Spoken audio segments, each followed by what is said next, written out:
हर रोज एक नई कहानी देखने के लिए चैनल को सब्सक्राइब करें और बेल आइकन दबाना ना भूलें। विमला एक बहुत ही शर्मीली औरत थी। पहले वो गांव में अपने पति के साथ रहती थी, लेकिन कुछ टाइम बाद वो लोग शहर आ गए। शहर तो वो आ गई, लेकिन उसकी आदतों में बदलाव नहीं आया। वो अब भी यहाँ लंबा सा घूंघट काट कर रहा करती। उसके मोहल्ले वालों में से किसी ने आज तक उसे नहीं देखा था। ऐसे ही एक दिन विमला आधे गज के घूंघट में अपनी पड़ोसन लक्ष्मी के साथ बाजार से सामान लेकर आ रही थी। तभी लक्ष्मी कहती है, अरे विमला बहन, पूरे मोहल्ले में एक तुम ही हो जिसका चेहरा आज तक किसी ने नहीं देखा। अरे अब तो अपना मुंह दिखा दो। मैं तो इतनी अच्छी सहेली हूँ, फिर मुझे तो कम से कम अपना मुंह दिखा दो। नहीं नहीं, हमारे में बस पति के ही आगे बिना घूंघट के जा सकते हैं, वरना तो हमें बिना घूंघट लिए कहीं जाना ही नहीं होता। और तू तो मेरी सबसे खास सहेली है, इसलिए तुझे तो अच्छे से समझना चाहिए मेरी बात को। हाँ, लेकिन एक औरत हूँ मैं, तो मुझको तो अपना चेहरा दिखा ही सकते हो ना। अब तो इसमें कोनो परेशानी नहीं है ना। देख, मैं तुझे अपना चेहरा नहीं दिखा सकती, वैसे भी तू मेरी आवाज तो पहचान ही लेती है ना। हाँ, लेकिन हमें तो पता चलना चाहिए ना आखिर इस घूंघट के पीछे है कौन। या अब तक जैसे आवाज से पता करते हैं वैसे ही करना पड़ेगा। यहाँ लोग आवाज से ही पहचान लेते हैं, तो अपना मुंह दिखाने का क्या फायदा। इतने साल हो गए मेरी शादी को, अब तो सब मुझे अच्छे से जानते हैं। हाँ, जानते हैं ना, घूंघट वाली के नाम से इतना टाइम हो गया, लेकिन अभी तक मोहल्ले में एक भी ऐसा नहीं है जिसने तेरी शक्ल देखी हो। अब क्या अपनी बहू के साथ ही अपनी मुंह दिखाई करेगी तू? अब बहू मेरी तरह थोड़ी आएगी जो थोड़ी शर्म भी रखे। वैसे भी आजकल के बच्चे ये सब कहाँ मानते हैं, उनको जो करना होता है वो तो वही करेंगे ना। मैं तो बस इतना चाहती हूँ कि मेरे लड़के के लिए एक बहुत ही अच्छी लड़की मिल जाए, और क्या चाहिए मुझे। अब तो वो तू ही जाने, यहाँ किसी ने मोहल्ले में तेरा चेहरा ही नहीं देखा, तो ये तो अब तू और तेरी बहू जाने कि तेरी बहू के भी दर्शन होंगे या नहीं होंगे। दोनों इस तरह बातें करते हुए घर आ जाते हैं। अब तक आप लोगों को ये पता चल ही गया होगा, यहाँ इतने टाइम होने के बाद भी आज तक विमला की ही मुंह दिखाई नहीं हुई थी। कुछ दिनों बाद विमला एक रूबी नाम की लड़की से अपने बेटे की शादी करवाती है और उसे अपने घर लेकर आती है। जब रूबी वहाँ आती है तो विमला से कहती है, माँ जी, नई शादी तो मेरी हुई है ना, तो आपने ये घूंघट क्यों किया हुआ है? हटाओ ये घूंघट, मैं भी तो अपनी सास को देखूं जरा। नहीं बहू। लेकिन क्यों माँ जी? हटाओ ना अपना ये घूंघट, मुझे अपनी सास का मुंह देखना है।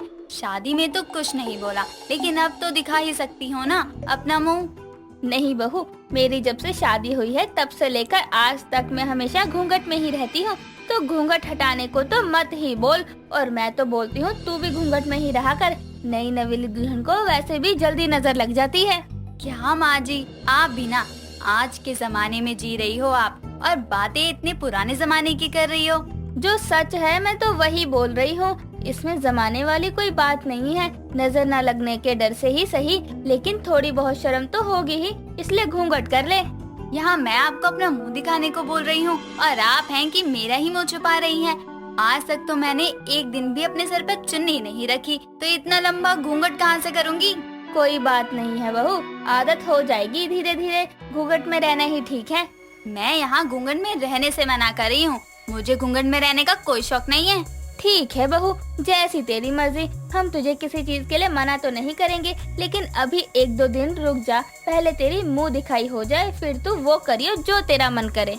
हाँ, आपकी बात तो सही है, लेकिन लोग मेरी मुंह दिखाई करने से ज्यादा आपकी मुंह दिखाई के लिए आएंगे, देख लेना।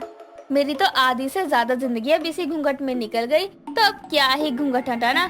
तू जा आराम कर ले, तेरी मुंह दिखाई की रस्म का मुहूर्त 2 दिन बाद का ही है। ठीक है माँ जी, जैसा आपको ठीक लगे। विमला अपनी बहू की मुंह दिखाई की तैयारियां करने लगती है, और वहीं पर रूबी भी विमला के कहने पर घूंघट करके ही बैठी होती है कि इतने में विमला का पति कमलेश घूंघट में विमला को ना पहचान कर रूबी के पास जाता है और रूबी से कहता है, अरे भाग्यवान, इतनी देर से बोला हुआ है, मेरी शर्ट निकाल दो। तुम्हें क्या सुनाई नहीं दे रहा है? इस घूंघट की वजह से कानों में आवाज जाने में कोई परेशानी तो नहीं हो रही है ना? जी जी, वो मैं रूबी हूँ, माँ जी वहाँ खड़ी हैं, काम कर रही हैं। ओह सॉरी बहू, तुम दोनों ने ही घूंघट ले रखा था, तो मैं जल्दी पहचान नहीं पाया। हाँ तो ससुर जी, माँ जी को बोलो ना मेरी मुंह दिखाई के साथ साथ अपनी भी मुंह दिखाई करवा ले। वो दूसरों को तो छोड़ो, कम से कम मुझे तो उनका चेहरा दिखा ही दो। अब बहू क्या ही बोलूं मैंने तो बस ऐसे ही बोला था एक बार कि घूंघट किया करो। लेकिन तब से आज तक ये घूंघट ही नहीं हटाती है। गांव से शहर में भी आ गए तब भी नहीं हटाती। यहाँ लोग बहू की मुंह दिखाई करने से ज्यादा सास की मुंह दिखाई में ज्यादा दिलचस्पी रखेंगे। हाँ, लेकिन अब कर भी कह सकते हैं, हमारी तो उम्र भी निकल गई। अब तो समय तुम लोगों का है अच्छे से जीना। ऐसे कैसे, मेरी मुंह दिखाई तो हो ही रही है, लेकिन इस मुंह दिखाई को मैं बहुत यादगार बनाना चाहती हूँ, जिसमें मेरी सास की भी मुंह दिखाई होगी। रूबी अब अपनी सास की भी मुंह दिखाई करवाना चाहती थी और 2 दिन बाद जब रूबी की मुंह दिखाई का समय आता है तो विमला पूरे घर को अच्छे से सजाती है और धीरे धीरे करके घर में मेहमान आने शुरू होते हैं। आस पड़ोस के लोग भी आने लगते हैं। तभी लक्ष्मी विमला से कहती है, अरे विमला, अपनी बहू को तो बुला। आप क्या मुंह दिखाई के नाम पर अपनी बहू को भी दिखाएगी नहीं क्या? अरे हाँ, मुंह दिखाई करवानी है तभी तो तुम सबको यहाँ बुलाया है। आप सब लोग बैठो, मैं बुला कर लाती हूँ अपनी बहू को। हाँ जाओ, और सबके खाने का भी इंतजाम कर देना, ठीक है? हाँ हाँ, संभल कर जाना, कहीं घूंघट की आड़ में गिर न जाओ। मैं भी चलूँ क्या तुम्हारे साथ बहू को लेने? इतने सालों से संभाला है मैंने, तो आज भी घूंघट के साथ संभाल लूंगी। रुको, यहीं मैं लेकर आती हूँ अपनी बहू को। विमला रूबी को लेकर आती है और उसे वहाँ पर बैठा देती है। जैसे ही रूबी आती है, लक्ष्मी फिर बोलती है, तेरी बहू की सबसे पहले मुंह दिखाई तो मैं ही करूँगी। सास की शक्ल ना देख पाई तो क्या हुआ, कम से कम बहू की तो देख लूं। नहीं नहीं, मेरी मुंह दिखाई सबसे पहले मेरी सास ही करेगी, मैं यही चाहती हूँ। आइए ना माँ जी। अरे कोई बात नहीं बहू, लक्ष्मी को ही करने दे, मेरा क्या है, मैं तो घर की ही हूँ, जब मन होगा तब देख लूंगी। नहीं माँ जी, मुझे तो मेरी सास के हाथ से ही सबसे पहले मुंह दिखाई करवानी है। लगता है तेरी बहू की शक्ल देखना भी मेरे नसीब में नहीं है। अरे ऐसे क्यों बोल रही है तू? मुंह दिखाई ही तो है, मैं कर देती हूँ, फिर तू आकर कर लियो और देख लियो मेरी बहू को। जिस तरह से तेरी बहू मना कर रही है, लग तो यही रहा है कि तेरी बहू भी मुंह दिखाई नहीं करवाना चाहती है। रुक तू, मैं जाकर करती हूँ, फिर एक एक करके सब कर लेना, और जिसकी इच्छा थी वो मुझे देखे, वो मेरी बहू को देख लेना आज। जैसे ही विमला रूबी की मुंह दिखाई करने जाती है, रूबी धीरे से विमला का घूंघट खींच देती है और यहाँ विमला का घूंघट हटता है तो वहाँ रूबी का भी हट जाता है। दोनों सास बहू की मुंह दिखाई एक साथ होती है। ये देखकर लक्ष्मी कहती है, लो, आज तो भगवान ने दर्शन दे ही दिए। यहाँ हम बहू की मुंह दिखाई करवाने आए थे और साथ में आखिरकार सास की भी मुंह दिखाई हो ही गई। और कमलेश भाई साहब, आपने बताया नहीं, विमला बहन इतनी खूबसूरत है। अब तो आपने देख ही लिया है ना। चलो माँ जी, आपके बहाने ही सही, लेकिन मेरी मुंह दिखाई यादगार हो गई। विमला इतने समय से अपना चेहरा किसी को नहीं दिखा रही थी, लेकिन अपनी बहू की मुंह दिखाई के समय आखिरकार विमला की भी मुंह दिखाई हो जाती है और उसके बाद विमला कभी घूंघट में नहीं रहती और अपनी बहू के साथ खुशी खुशी रहती है। के पति मुरारी को मरे 24 साल हो गए थे। अपने मरने के बाद वो शांता के पास ढेर सारी प्रॉपर्टी, पैसा और साथ ही एक सौतेली बेटी को छोड़ गया था। मुरारी के जीते जी उसने शांता के साथ साथ एक वीणा नाम की औरत के साथ भी संबंध रखे थे, जिससे उसे एक बेटी थी जिसका नाम माया था। साथ ही मुरारी और शांता की खुद की भी एक बेटी थी जिसका नाम लीना था। वीणा और मुरारी का एक कार एक्सीडेंट हो जाता है जिसमें उन दोनों की मौत हो जाती है, जिसके बाद से शांता ने लीना और माया को पाला था। ऐसे ही एक दिन ब्रेकफास्ट टेबल पर लीना बोलती है, गुड मॉर्निंग माँ। गुड मॉर्निंग लीना बेटा। गुड मॉर्निंग माँ। गुड मॉर्निंग माँ। माँ, माया आपको गुड मॉर्निंग बोल रही है। लीना, ब्रेकफास्ट करो बेटा, आज तुम्हारी पसंद का खाना बना है। माँ, मेरी पसंद का कुछ नहीं बनाया क्या? जो मिल रहा है चुपचाप खा लो, और नहीं खाना तो भूखी रहो, मुझे कोई मतलब नहीं है तुमसे। शांता की बात सुनकर माया की आंखों में आंसू आ जाते हैं, पर वो कुछ नहीं बोलती और चुपचाप ब्रेकफास्ट करने लगती है। कुछ देर बाद शांता ऑफिस के लिए निकल जाती है और लीना माया से बोलती है, माया तुम ठीक तो हो ना? हाँ हाँ दीदी, मैं एकदम ठीक हूँ। माया, माँ चाहे तुम्हें दिल से कभी अपनाए या ना अपनाए, मेरे लिए तुम मेरी सगी बहन हो और हमेशा रहोगी। मेरे लिए भी दीदी, आप और माँ ही मेरी दुनिया है, और उम्मीद है कि एक दिन माँ मुझे जरूर अपना लेंगी और मुझे बेटी कहकर पुकारेंगी। माया की बात सुनकर लीना उसे गले लगा लेती है। ऐसे ही वक्त बीतता जाता है, जहाँ एक तरफ से माया और लीना में बेशुमार प्यार था तो वहीं शांता को माया जरा भी नहीं पसंद थी।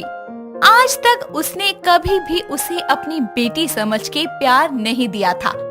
ऐसे ही एक दिन शांता ऑफिस से घर आती है और आवाज लगाती है, लीना बेटा, जरा एक गिलास पानी लाना। क्योंकि लीना घर पर नहीं थी, इसीलिए माया पानी लेकर आती है और शांता को देते हुए बोलती है, ये लो माँ पानी। तुम्हें क्या जरूरत थी पानी लाने की? किसी नौकर को कह देते। और लीना कहाँ है? माँ, दीदी अपनी सहेली के साथ बाहर गई है और रामू काका सब्जियाँ लेने गए हैं, इसलिए पानी मैं ले आई। नहीं, अब मुझे प्यास नहीं है, जाओ यहाँ से। माँ, मैं भी तो आपकी बेटी हूँ ना, दीदी मेरी बहन है, फिर आप मुझे प्यार भरी नजर से क्यों नहीं देखती? मेरी असली माँ का आंचल तो बचपन में ही मुझसे छिन गया था और वो मुझे छोड़ के चली गई। कम से कम आप तो मुझे माँ का प्यार दो। शांता माया की बात को अनसुना करके वहाँ से चली जाती है, जिसके बाद शांता खुद रसोई में जाकर पानी पीती है और अपने कमरे में चली जाती है। ऐसे ही वक्त बीतता जाता है और एक दिन माया मार्केट से घर आ रही थी। तभी रास्ते में उसे एक अनुज नाम का लड़का मिलता है, जो उससे बोलता है, सुनिए मोहतरमा जी, आप यह पता बता सकती हैं? जी जी, मैं इसी तरफ जा रही हूँ, चलिए मैं आपको छोड़ देती हूँ। जी बहुत बहुत शुक्रिया आपका। इतना बोलकर दोनों साथ साथ चलने लगते हैं और बातें करते रहते हैं। बातों ही बातों में दोनों में अच्छी दोस्ती हो जाती है। थोड़ी देर चलने के बाद उनका एड्रेस आ जाता है। तभी उस बिल्डिंग से एक लड़का बाहर आता है और बाहर आकर बोलता है, सर आज आप पैदल, आपकी कार और गार्ड कहाँ हैं? ये इनका ऑफिस है? जी मैडम, ये मिस्टर अनुज खन्ना है, खन्ना इंडस्ट्री के मालिक। इतना कहकर वो लड़का वहाँ से चला जाता है और इससे पहले कि माया कुछ कहती, तभी अनुज बोलता है, सॉरी, मैं आपसे बात करना चाहता था बहुत दिनों से, इसीलिए मैंने यह सब किया। इट्स ओके, माफ किया अनुज जी। मेरा नाम माया है।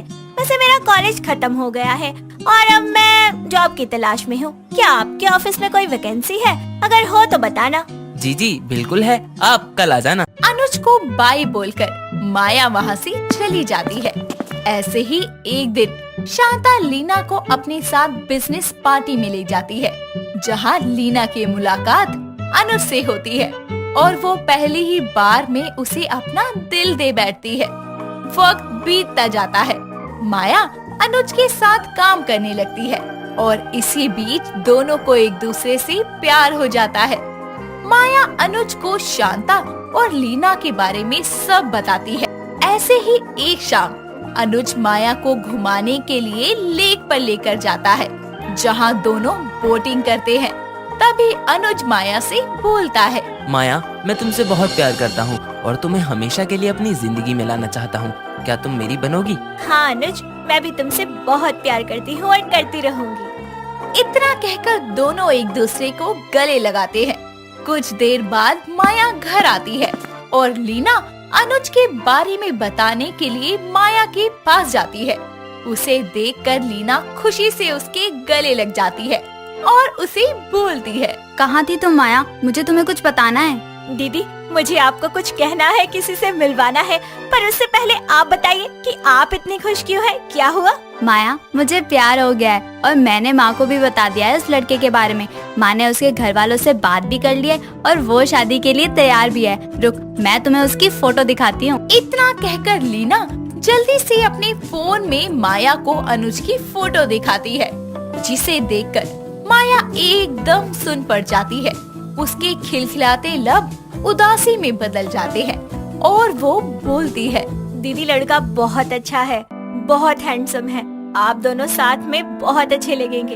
अब तू बता, क्या बात थी? नहीं दीदी, कुछ भी तो नहीं, मैं अभी आती हूँ, आप ऐसे ही खुश रहो, आपकी खुशियों को किसी की नजर न लगे। इतना कहकर माया वहाँ से चली जाती है। वहीं अनुज को भी लीना से पक्के हुए रिश्ते का पता चलता है। अगले दिन माया और अनुज दोनों एक दूसरे से मिलते हैं। तभी अनुज बोलता है, माया, मैं बस तुमसे प्यार करता हूँ, मैं कभी किसी और का नहीं हो सकता। अनुज, मैं तुम्हारी नहीं हो सकती। दीदी तुम्हें बहुत प्यार करती है। मेरे माँ बाप के जाने के बाद शांता माँ ने ही मुझे पाला है। भले ही वो मुझे पसंद नहीं करती, पर मेरी माँ है। और लीना दीदी, वो तो मुझे खुद से ज्यादा प्यार करती है। जो प्यार मुझे माँ से नहीं मिला, वो दीदी ने मुझे दिया है, और मैं उनकी खुशियाँ छीन नहीं सकती। हो सके तो मुझे भूल जाना और मेरी दीदी को हमेशा खुश रखना। अनुज से अपना रिश्ता खत्म करके माया वहाँ से चली जाती है और अपने प्यार और माया की खुशी की खातिर अनुज लीना से शादी के लिए हाँ बोल देता है, जिसके बाद दोनों परिवार वाले आपस में बात करके रिश्ता पक्का करते हैं और शादी की तैयारियां शुरू हो जाती है। माया अपना गम दिल में छुपाए हुए अपनी बहन लीना की खुशियों में बढ़ चढ़कर हिस्सा लेती है और आखिरकार शादी का दिन आता है। लीना को रेडी करके माया अपने साथ मंडप तक लेकर आती है। तभी शांता बोलती है, तुम्हें क्या जरूरत थी मेरी बेटी को यहाँ तक लाने की? मैं खुद ले आती। भूलो मत कि तुम मेरी सगी बेटी नहीं हो, मेरे पति की नाजायज औलाद हो, जिसने मुझे और मेरी बेटी को बदनामी के सिवा कुछ नहीं दिया। कलंक हो तुम हमारी जिंदगी में। चली जाओ यहाँ से अपना ये मनहूस चेहरा लेकर। माँ, कम से कम अब तो अपना दिल पिघला लो। माया ने आज साबित कर दिया कि वो मेरी बहन है। अरे इसकी जगह कोई और होता तो कभी इतना नहीं करता जितना इसने किया। एक बार भी नहीं सोचा अपने लिए और अपना प्यार अपनी बहन की झोली में डाल दिया। लीना की बातें सुनकर शांता जल्दी से माया को गले लगा लेती है और दोनों माँ बेटी एक दूसरे के गले लगकर खूब रोती है, जिसके बाद शांता खुशी खुशी अनुज का रिश्ता लीना से तोड़कर माया के साथ तय करती है और उसका कन्यादान करती है। इस तरह दोनों प्यार करने वाले मिल जाते हैं और माया को अपनी बहन से प्यार निभाते निभाते आखिरकार अपनी माँ का प्यार भी मिल जाता है और उसकी जिंदगी में सारी खुशियाँ वापस आती है। दोस्तों, अगर आपको ये कहानी पसंद आई तो इसे लाइक करें, शेयर करें और कमेंट करके बताएं कि कहानी में आपको सबसे अच्छा क्या लगा।